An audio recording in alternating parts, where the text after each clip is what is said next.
গ্যাসের যে সংকট, আজ দেখাবো গ্যাস ছাড়া গরুর মাংস রান্না। তো চলুন ফুল রেসিপিটি দেখে আসি। প্রেসার কুকারে আমি একটু তেজপাতা এবং দিয়ে দিলাম কিছুটা তেল। এখন দিয়ে দিলাম পেঁয়াজ কুচি আর ভালো করে নেড়ে চেড়ে পেঁয়াজ কুচিগুলো ভেজে নেব মশলা সহ। গ্যাসের যে অবস্থা সেজন্যই কিন্তু এই ব্যবস্থা, গ্যাস ছাড়া কিভাবে রান্না করে ফেললাম। কিছুটা কাঁচামরিচও দিয়ে দিলাম। আমার এই ভিডিওটি রেসিপিটি ফলো করে যদি আপনারাও রান্না বান্না করেন তাহলে গ্যাস একদমই লাগবে না এবং গ্যাসও সাশ্রয়ী হবে যদি গ্যাসেও রান্না করেন। কাঁচামরিচগুলো দিয়ে ভালো করে নেড়ে চেড়ে নিয়েছি। এখন দিয়ে দিব কিছুটা টমেটো। এই টমেটোগুলো ফ্রোজেন করা, আমি প্রতি বছরই কিছুটা ফ্রোজেন টমেটো রাখি যেটা কিনা সারা বছর খাই। আর অবশ্যই গরুর মাংস, মুরগির মাংস সবকিছুতেই আমি একটু টমেটো ব্যবহার করি, এতে কিন্তু মাংসের স্বাদটাও দ্বিগুণ বেড়ে যায়। গরুর মাংস, মুরগির মাংস বা খাসির মাংস যে কোনো মাংসের আইটেমে একটা দুইটা টমেটো দিয়ে দেখবেন যে খাবারের স্বাদটাই কিন্তু বদলে যাবে। যেহেতু ফ্রোজেন টমেটো সেই ক্ষেত্রে একটু পানি তো উঠবে, এজন্য ভালো করে নেড়েচেড়ে পানি শুকিয়ে টমেটোগুলো একটু ভাজা ভাজা করে নেব যাতে একেবারে সুন্দর একটা ঘ্রাণ চলে আসে।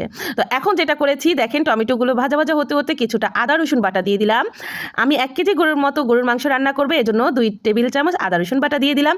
আর আদা রসুন বাটাটাও কিন্তু টমেটোর সাথে ভালো করে ভেজে নেবেন, তাহলে ঘ্রাণটাও বাড়বে।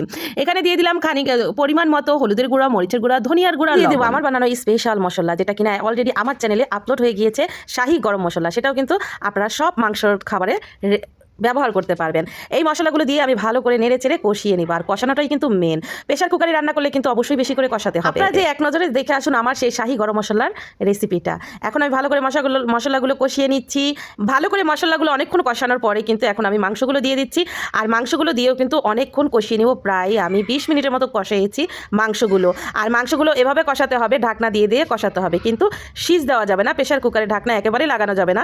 মাংস কষানো পর্যন্ত, মাংস যে পর্যন্ত কষানো না হবে সেই পর্যন্ত কিন্তু প্রেশার কুকারে ঢাকনা লাগিয়ে সিজ দেওয়া যাবে না, তাহলে কিন্তু মাংসের স্বাদ চলে যাবে। এই তো আমি বারবার ঢেকে ঢেকে ভালো করে কষিয়ে নিচ্ছি। আর প্রেশার কুকারে রান্না করলে কিন্তু অবশ্যই এভাবে কষিয়ে নেবেন, তাহলেই মাংসের টেস্ট পাবেন একেবারে রান্না করা চুলার মতো, গ্যাসের চুলার মতোই স্বাদটা পাবেন। অনেকেই প্রেশার কুকারের খাবার খেতে চান না, প্রেশার কুকারের রান্না খাবারগুলো বলেন যে স্বাদ লাগে না, কিন্তু আমাদের রান্নার কারণেই কিন্তু স্বাদ লাগে না। আমার এই টিপস ফলো করে যদি রান্নাটা করেন তাহলে রান্নার কোনো ব্যবধানই পাবেন না, ভাববেন একেবারে চুলায় রান্না করা এবং মানে কড়াইতে রান্না করা মাংস। কিন্তু ভালো করে ঢাকনা লাগিয়ে কষানোর পরে এখন কিন্তু হালকা একটু পানি দিয়ে প্রেশার কুকারে ঢাকনাটা লাগিয়ে দিয়ে প্রায় 8 থেকে 10টা শীষ দিয়ে নিব। আর এই যে দেখেন একের পর এক শীষ চলে আসছে। এখন আমি বলি কেন বললাম গ্যাস ছাড়া আজকে রান্না করবো, কারণ আজকে রান্নাটা আমি ইলেকট্রিক চুলায় করছি। অনেকেই ইলেকট্রিক চুলা খাবার খেতে চান না, প্রেশার কুকারে খাবার খেতে চান না। আমার এই রেসিপি ফলো করলে আর এইভাবে যদি রান্না করেন তাহলে ইলেকট্রিক বলেন প্রেশার কুকারে রান্নাও কিন্তু হয়ে যাবে অতুলনীয়। এখন গ্যাসের যে সংকট, সেই ক্ষেত্রে আমরা কিন্তু ইলেকট্রিক চুলার প্রেশার কুকার ব্যবহার করে গ্যাস সাশ্রয় করতে পারি, গ্যাস ছাড়াও আমরা চলতে পারি। এজন্যই আজকে রেসিপিটি আপনাদের মাঝে শেয়ার করলাম। আর রান্না কিন্তু আমার প্রায় শেষ হয়ে গিয়েছে। এখন আমি আমার সেই শাহী স্পেশাল মশলাটা আমার তরকারিতে ইউজ করছি, যেটা ইউজ করলে তরকারির স্বাদ আরও দ্বিগুণ বেড়ে যায়।